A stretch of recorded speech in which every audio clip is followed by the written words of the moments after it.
היי, שלום לכולם. תודה שבחרתם להיעזר בסרטון הזה. אני רק אתחיל ואומר שכל מי שנעזר בסרטון הזה עושה זאת על דעתו ואחריותו בלבד, ואין לראות במה שנאמר ומופיע בסרטון זה תחליף לייעוץ מקצועי. אוקיי, נמשיך. אז ככה, איך למשוך כספי פיצויים, מה שנקרא אצל החברות פדיון פיצויים, מביטוח מנהלים אחרי שעזבנו מקום עבודה. אז ככה, קודם כל נדרשים לנו 5 מסמכים. הראשון זה מכתב עזיבת עבודה, השני זה טופס 161, השלישי זה טופס פדיון, טופס המשיכה בעצם, צילום תעודת זהות וצילום צ'ק או אישור ניהול חשבון מהבנק שלכם. אז ככה, אני אתן הסבר קצר על כל מסמך. אז קודם כל, מכתב עזיבת עבודה. זהו מכתב שמוציא המעסיק והוא גם שולח אותו לחברת הביטוח. במסמך הזה המעסיק פונה לחברת הביטוח ומודיע לה בעצם לשחרר את הפוליסה לבעלות העובד עם או בלי הפיצויים. במקרה הזה כמובן עם, אנחנו מדברים על המצב שהפיצויים משוחררים לעובד ואנחנו יכולים לפדות אותם. אוקיי, דבר נוסף, רצוי לבקש מהמעסיק עותק של כל מסמך. הוא שולח לחברת הביטוח שישלח גם לכם עותק. דבר נוסף, המסמך אינו מכתב פיטורין, ומכתב פיטורין גם אינו נדרש כלל בתהליך. אם פוטרתם, התפטרתם, זה לא אמור לעניין את הנציג שירות, מה הסיבה, וזה אישי שלכם. אז אין צורך לשלוח מכתבי פיטורין לחברת הביטוח בעניין הזה. אוקיי, אז ככה, דוגמה למכתב של עזיבת עבודה. הוא רשום פחות או יותר בנוסח הבא. לכבוד, השם של חברת הביטוח, העובד, אז פה כמובן יש לנו את השם המלא של העובד, את מספר תעודת הזהות שלו, עבד בחברתנו מתאריך, תאריך ההתחלה, המלא, כן? יום חודש שנה, והתאריך, תאריך סיום מלא, יום חודש שנה, וההנחיה, נא לשחרר לבעלותו את הפוליסה, כולל כספי הפיצויים שנצברו לזכותו. זה מה שמשחרר לנו בעצם את הכספים, כדי שנוכל למשוך אותם. אוקיי, צריכים להיות עוד 3 פרטים חשובים מאוד בטופס. תאריך מילוי הטופס, כמובן תאריך מלא, יום חודש שנה.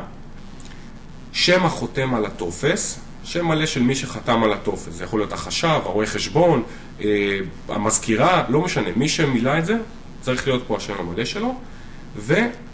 והחותמת של החברה, פלוס החתימה של מי שחתם, מי שמילא את הטופס, אוקיי? אז צריך להיות פה החותמת של החברה והחתימה של החותם, בדרך כלל זה גם מגיע מעל החתימה, מעל החותמת של החברה. נמשיך הלאה. מסמך הבא, טופס 161. אז קודם כל זה טופס של רשות המיסים, וניתן גם לראות עליו מין לוגו עגול כזה שרשום רשות המיסים בישראל. דבר נוסף, זו התחשבנות המס על הפיצויים, שתקבע האם העובד ישלם מס על הפיצויים וכמה. אגב, אתם יכולים לראות את זה בדרך כלל בסעיף י"א. אוקיי, אז ככה נמשיך. את הטופס מוציא המעסיק ושולח אותו לחברת הביטוח. כלומר, זה כבר הטופס השני שהמעסיק שולח לחברת הביטוח. דבר רביעי, רצוי מאוד לבקש מהמעסיק עותק של המסמך, בדומה למכתב ועזיבת עבודה, גם כאן שיהיה לכם עותק.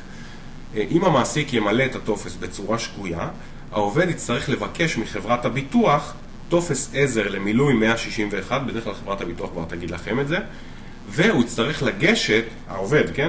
לגשת עם שני הטפסים הללו, גם טופס 161 וגם טופס העזר, למס הכנסה כדי לקבל אישור מס תקין שמתבסס על שני המסמכים האלה, גם על הטופס 161 שקיבלתם למעסיק וגם על טופס העזר שקיבלתם מחברת הביטוח.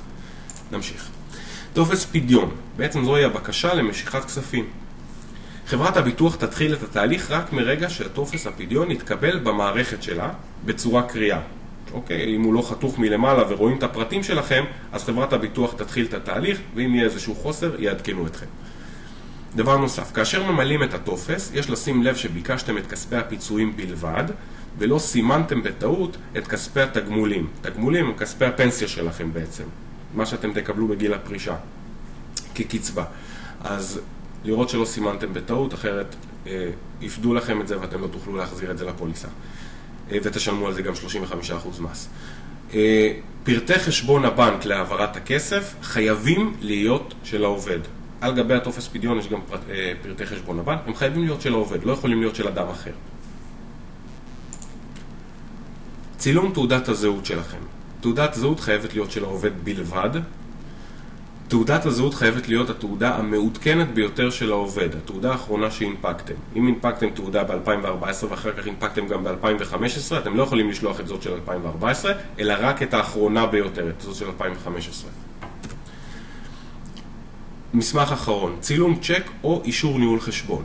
אם אתה, העובד, מחזיק צ'קים, אתה יכול לשלוח צ'ק הכולל את פרטי החשבון שציינת בטופס הפדיון. אוקיי, צריך להיות התאמה בין הפרטים שציינתם בטופס פדיון לבין הפרטים שמופיעים על הצ'ק.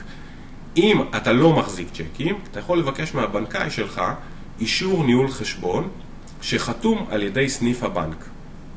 לא להוריד מהאינטרנט אישור ניהול חשבון, כי פשוט חברת הביטוח תוציא על זה חוסר, ואתה תצטרך בכל מקרה לדבר עם הבנק שלך שישלחו לך אישור שחתום על ידי הסניף.